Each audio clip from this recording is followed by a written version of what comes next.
నేడు ఉరవకొండలో టీడీపీ రా కదలిరా సభ హాజరు కానున్న టీడీపీ అధినేత చంద్రబాబు. రేపు తెలంగాణకు బీజేపీ అగ్రనేత అమిత్ షా మహబూబ్ నగర్, కరీంనగర్ జిల్లాల్లో పర్యటన. జూబ్లీ హిల్స్ లో వ్యాపారవేత్త కుమారుడి అదృశ్యం. జయేష్ ను ఎవరైనా కిడ్నాప్ చేశారా అనే కోణంలో పోలీసుల దర్యాప్తు. పుంగనూరులో బోర్డు తిప్పేసిన లిల్లీ యాప్ ఆఫీస్, మోసపోయిన 2000 మంది బాధితులు. వైఎస్ షర్మిలకు డిప్యూటీ సీఎం కౌంటర్. షర్మిలకు రాజకీయ పరిణితి లేదన్న కొట్టు సత్యనారాయణ. ఫిబ్రవరి 17న జిఎస్ఎల్వి F-14 ప్రయోగం.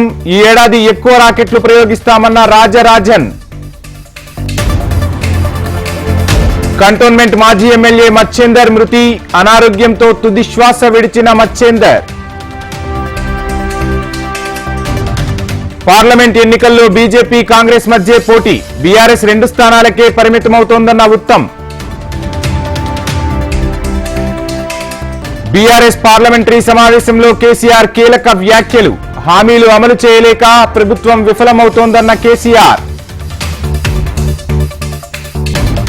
బీఆర్ఎస్ రాజ్యాంగానికి విరుద్ధంగా ప్రభుత్వం నడిపిందన్న బండి సంజయ్. గవర్నర్ ను బీఆర్ఎస్ పార్టీ దారుణంగా అవమానించిందని విమర్శ. సమస్యలపై భారత్ జాగృతి పోరాటం చేస్తోందన్న ఎమ్మెల్సీ కవిత. అసెంబ్లీ ఆవరణలో జ్యోతిరావు పూలే విగ్రహం ఏర్పాటు చేయాలని డిమాండ్.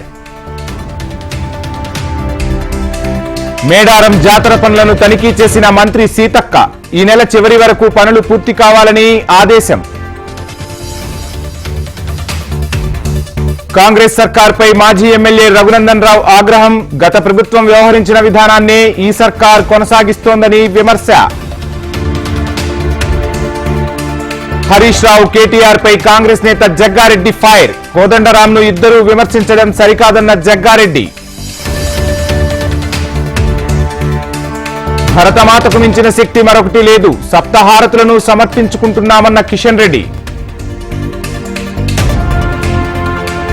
విద్యావేత్త చుక్కా రామయ్యను మర్యాదపూర్వకంగా కలిసిన కోదండరాం. చుక్కా రామయ్య ఆశీస్సులు తీసుకున్న ఎమ్మెల్సీ ప్రొఫెసర్. 5వ జాబితాపై వైసీపీ కసరత్తు. గతంలో ప్రకటించిన జాబితాల్లో కొన్ని మార్పులతో కొత్త లిస్ట్. ఈ నెల 31న ఆంధ్రప్రదేశ్ కేబినెట్ భేటీ. 1015 పెండింగ్ పనులపై చర్చించే అవకాశం. వైసీపీ సర్కార్ను ఇంటికి పంపించడమే మా లక్ష్యమన్న జనసేనాని. పొత్తులో భాగంగా 3వ వంతు సీట్లు తీసుకుంటామన్న పవన్. ప్రభుత్వాలు మారుతున్నా గిరిజనులకు తప్పని కష్టాలు. ఏలూరు జిల్లాలో డోలీపై గర్భిణిని ఆసుపత్రికి తరలింపు.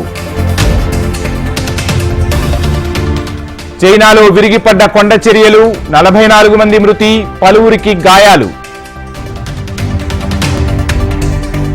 పరిగి మండలం లక్ష్మీదేవపల్లి స్టీల్ ఫ్యాక్టరీ ముందు రైతుల ఆందోళన. కంపెనీ వ్యర్థ పదార్థాలతో తమ పంటలు దెబ్బతింటున్నాయని ఆవేదన. పల్లా రాజేశ్వరరెడ్డి కుటుంబంపై భూ కబ్జా కేసు నమోదు. కొర్రెమల్లలో భూములు కబ్జా చేశారంటూ ఆరోపణలు.